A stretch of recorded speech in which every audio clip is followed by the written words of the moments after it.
नमस्कार दर्शकों, आप देख रहे हैं बीच न्यूज़। जैसे कि आप सभी जानते हैं, उत्तर प्रदेश के अंदर निकाय चुनाव को लेकर रोज नए नए एक्सपेरिमेंट देखने को आपको मिल रहे होंगे और इन्हीं मुद्दों को लेकर बातचीत करने के लिए हम पहुंचे हैं रामपुर विधानसभा सीट पर।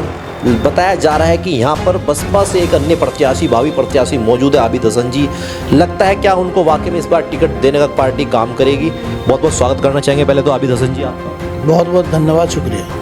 क्या लगता है कि जैसे कि चुनावी बिगुल बच चुका है, सरगर्मी एकदम से तेज हो चुकी है, इधर एक तरफ आपके चेयरमैन विवेकानंद जी हैं बहुजन समाज पार्टी से और आप भी भावी प्रत्याशी बताए जा रहे हैं, क्या लग रहा है वाकई में इस बार टिकट पार्टी आपको देने का काम करेगी?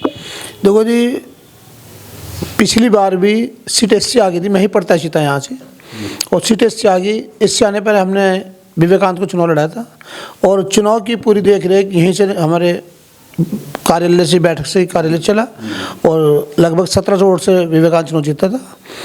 तो ऐसी कोई बात नहीं की और पार्टी पे हमें भी भरोसा है कि इमरान मसूद, रविंद्र मुल्लू हमारे विधायक, जो भी फैसला है मुझे मंजूर है और मुझे उम्मीद है कि पार्टी चुनाव लड़ने का काम करेगी। मुझे काम करेगी। आपने बताया जाता है कि आप 2002 से पार्टी में एक्टिव हैं, चाहे आपने किसी भी कोई दल रहा हो, क्या किस तरीके से राजनीति करी है आपने? थोड़ा दर्शक जानना चाहते हैं कि सन 2002 में आपने किस पार्टी चुनाव लड़ा और कौन सा चुनाव लड़ा था?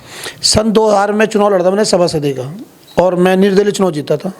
उसके बाद मैंने 2006 के अंदर चेयरमैन चुनाव लड़ा कांग्रेस से ही, जब मैं चौथे नंबर पर आया था।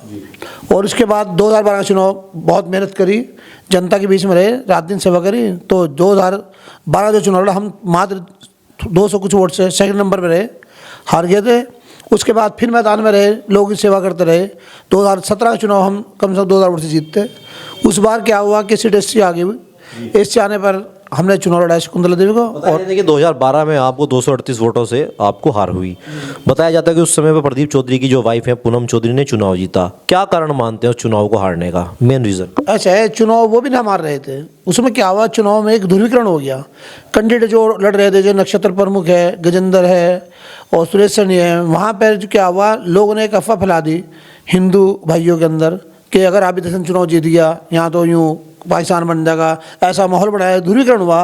नहीं तो चुनाव वो भी जीत रहे थे, जो हिंदू कैंडिडेट थे उन्हें वोट नहीं मिल पाया, वोट सब प्रदीप पर ट्रांसफर हो गया।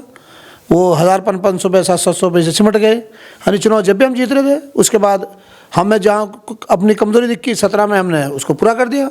2022 अब आ चुका है, चुनावी माहौल बिल्कुल सर पर है। क्या लगता है कि इस बार 2022 के अंदर जो निकाय चुनाव है, वर्तमान में अगर बात करें बहुजन समाज पार्टी कहाँ पर स्टैंड देखते हैं आप? देखो 2022 जो चुनाव है, हम 5 साल से लोगों के बीच में जुगित हुए, लोगों के थाने के काम, तहसील के काम, बिजली के काम, जुगित काम करे। और हमारे यहाँ एक क्वालिटी है कि 24 घंटे मेरा मोबाइल खुला रहता है। जनता किसी टाइम है उस टाइम सेवा करने को तैयार है। अब ये तो बहुत प्रत्याशी मैदान में 2 महीने पहले कोई खड़ा हो गया आके, 1 महीने तो खड़ा हो गया, तो ऐसी उन्हें वोट मिलने वाला नहीं है। हमें आपने बताया कि हर टाइम आप लोग तत्पर रहते हैं, फ़ोन आपको खुला रहता है, जनता दरबार भी आप लगाते हैं, सुनने में आया है। जनता गैराज भी देखा है हमने आज तक लगता हुआ। जनता दरबार कब से लगाते हैं आप? अच्छा है, हमारे रात को 8 से 11 लोगों की समस्या सुनने का टाइम है और जो भी लोगों की समस्या होती है उन्हें हम लिखते हैं और दिन में उन्हें पूरा करते हैं। अभी जी जैसे कि चुनाव मैदान में आप उतर चुके हैं, देखिए तो भी समय बाकी है कि टिकट किसको मिलता है। अगर टिकट आपको मिलता है तो किन मुद्दों को लेकर इस बार मैदान में आ रहे हैं अभी हसन जी? देखो, सबसे पहले तो है, हमें चाहता है कि हमारे कस्बे के अंदर जो सीमा विस्तार हुआ है, आज भी वहाँ कच्ची सड़कें हैं, पाइपलाइन नहीं है। तो सबसे पहले तो हम ये चाह रहे कि वहाँ से विकास हो, जो कच्ची सड़कें हैं वहाँ अच्छी सड़कें बने।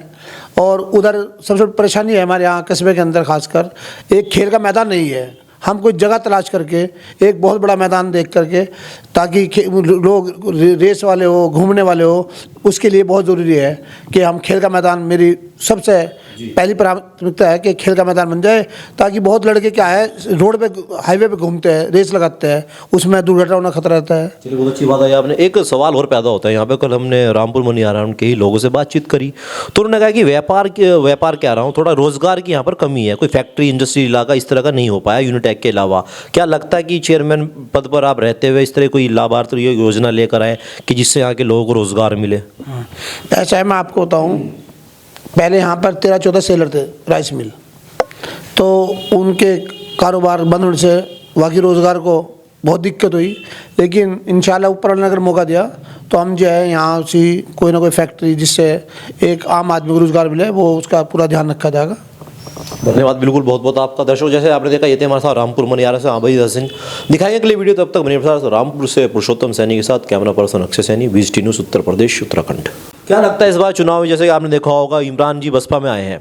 बसपा में आने के बाद इमरान जी कह रहे हैं कि मुसलमानों को लेकर और दलितों को लेकर एक नया समीकरण बनेगा। क्या लगता है वाकई ये साबित हो पाएगा, कारगर हो पाएगा? जी, होना है। इमरान मसूद तो बहुत बड़ा नेता है और उधर रविंद्र मोल्लू बसपा से, अब दोनों नेता मिल गए। अब तो चुनाव की से रहा ही नहीं हमारा, इनके तो चुनाव इंशाल्लाह उम्मीद है कि एक तरफा जीत है। अब तो भारतीय जनता पार्टी कहीं भी लड़ने की, ये दलित और मुस्लिम का जो गठबंधन हुआ है ये तो बहुत कारगर साबित होगा। और जो हिंदू भाई हमारे, जो सेकुलर हिंदू है, जो हमारे जुड़ा हुआ है, वो वोट हमें फिर मिलना काम हो रहा। ऐसे चुनाव में आप कहाँ देखते हैं, जैसे कि समाजवादी पार्टी से आपने देखा होगा इमरान मसूद जी आए, एक तगड़ा झटका दिया इमरान मसूद जी ने समाजवादी पार्टी को। ऐसे में समाजवादी पार्टी को आप कहाँ पर देखते हैं? देखो, समाजवादी पार्टी, इमरान मसूद था तो समाजवादी पार्टी थी। अब जब इमरान मसूद ने समाजवादी पार्टी छोड़ी तो समाजवादी पार्टी का अस्तित्व ही खत्म हो चुका है। अब तो जैसे कांग्रेस का हाल था वो समाजवादी का हाल हो जाएगा। वो तो सिर्फ टांग खींचना काम करेंगे। चुनाव नहीं, चुनाव यहाँ बसपा और भाजपा का दो पार्टी का रहेगा। देखिए, विधानसभा चुनाव में आपने देखा भारतीय जनता पार्टी ने एक बहुमत से सरकार बनाई। क्या लग रहा है इस चुनाव के अंदर कहीं ना कहीं बीजेपी फिर बाजी मार ले जाएगी इस निकाय चुनाव के अंदर? ऐसा है, भाजपा तो निकाय चुनाव बाजी मारना मतलब ही नहीं है। जब हमारा चुनाव 17 के अंदर हुआ था, जब बसपा यहाँ दूसरे नंबर पर थी, बस भाजपा तीसरे पर रही थी, और अब तो बसपा और हम एक है, इमरान मसूद। अब तो कोई मतलब ही नहीं है भाजपा का। अभी देख रहे होंगे वर्तमान में भाजपा से बड़े बड़े नेता सहारनपुर में आ रहे हैं। रेल मंत्री जी भी आए थे, केंद्रीय रेल मंत्री आपके अश्विनी वैष्णव जी। हाल ही में 4-5 दिन पूर्व आपकी रजनी तिवारी जी भी आई। और अगर बात करें, प्रदेश अध्यक्ष भी आए थे अभी परसों में हाल ही में। क्या लगता है कि सहारनपुर में कुछ साधने की कोशिश की जा रही है भाजपा द्वारा? देखो, ऐसा है, इमरान के मसूद के आने से पार्टी बहुत मजबूत हो चुकी है बसपा यहाँ, और अब इसे घेरने के लिए बड़े बड़े नेता भाजपा के, लेकिन अब भाजपा का खेल यहाँ ख़त्म हो चुका, सच्चाई है। अब तो यहाँ से इमरान मसूद का डंका बजने वाला है, मोल्लू का।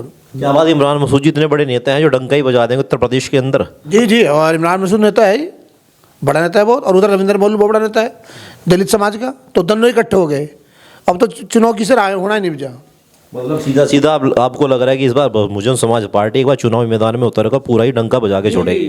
सहारनपुर सफा है भाजपा का, इतना है बिल्कुल। क्योंकि आपने अपनी राय की, इस बार भाजपा का सफा है, तो आने वाला वक्त ही बताएगा। देखिए, अन्य कोई राय हो आपकी जो VGT न्यूज़ के दर्शकों को आप देना चाहते हो अपनी तरफ से? वैसे मैं आपका बहुत बहुत धन्यवाद अदा करता हूँ। खैर, बहुत बहुत शुक्रिया कि आप लोगों ने मुझे इस लायक समझा और ये जो हमारी जो बात है जनता तक पहुँचा दी हो। बहुत बहुत धन्यवाद आपका। तो दर्शकों, ये थे हमारे साथ में रामपुर मनियारम से आबिद हसन। दिखाएंगे अगली वीडियो, तब तक बने मेरे साथ। धन्यवाद।